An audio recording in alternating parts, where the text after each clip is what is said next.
सद्गुरु यीशु परमात्मा के पुत्र थे और एक अद्भुत गुरु और साथ ही साथ शक्तिशाली चमत्कार करने वाले।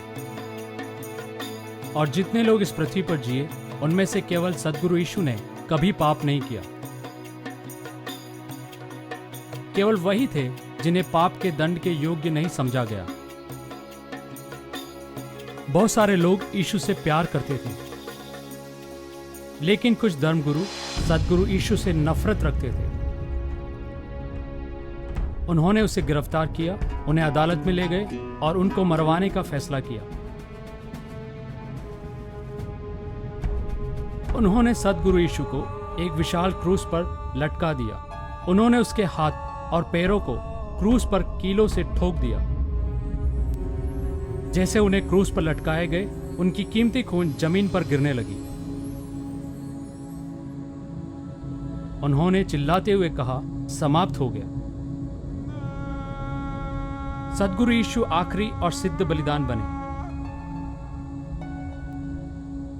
परमात्मा हमसे प्यार करते हैं और उन्होंने अनुमति दी कि सद्गुरु यीशु हमारी जगह मर जाएं। सद्गुरु यीशु ने हमारे पापों का दंड उठाया। सिर्फ खून के गिरने से हमारे पाप क्षमा हो सकते हैं। किसी को हमारे पापों का दाम चुकाना पड़ा। सद्गुरु यीशु के उस दिन मरने के बाद उनके दोस्तों ने उनकी लाश को उठाकर सुरक्षित कब्र में रख दिया। लेकिन यह कहानी यहीं समाप्त नहीं होती। इसके 3 दिन बाद सद्गुरु यीशु मृत्यु में से जी उठे और बहुत सारे दिन तक लोगों को दिखाते रहे कि वह फिर से जीवित हो गए।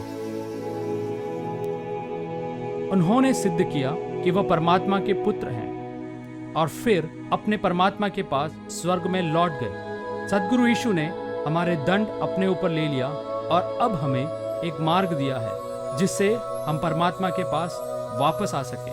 सिर्फ वही हमें परमात्मा के पास वापस जाने का मार्ग दिखा सकते हैं।